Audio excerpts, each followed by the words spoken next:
I would like to thank President Biden for initiating such an important summit.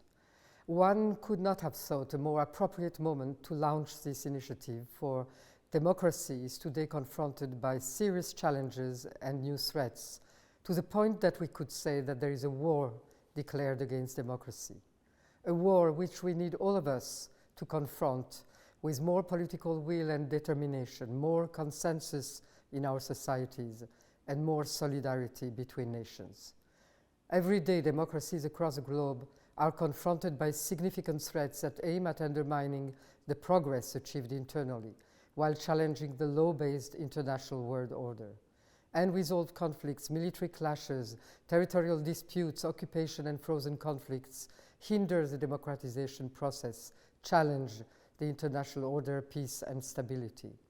In addition, new and non-traditional threats have emerged, primarily targeting democratic institutions.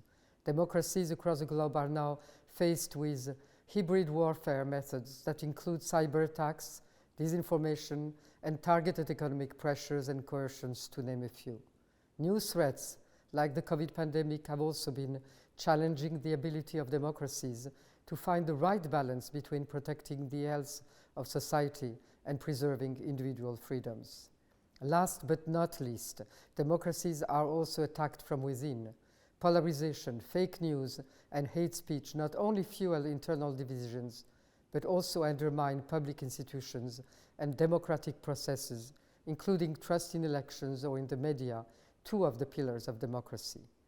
Georgia is subject to all of these threats to various degrees. Russia still occupies 20% of its territories, where human rights and democracy are ignored. As a small country, we are even more vulnerable to all hybrid threats and even more in need of international solidarity. And the recent past has shown that the polarization has directly affected our democratic institutions and processes.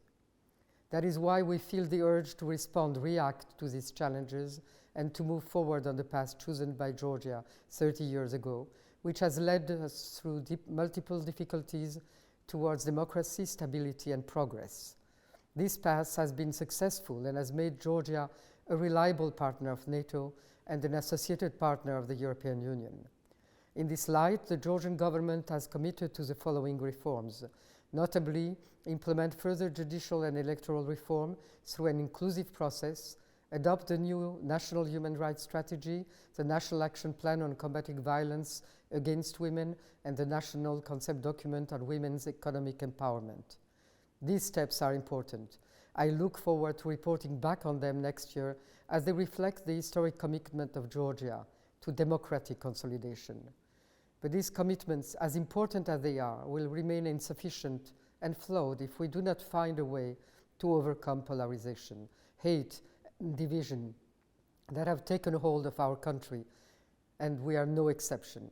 As the President of Georgia, I therefore pledge to initiate an inclusive process, a national conversation involving all of society, to find a way to achieve a shared understanding of recent history, to help healing the pains and move forward.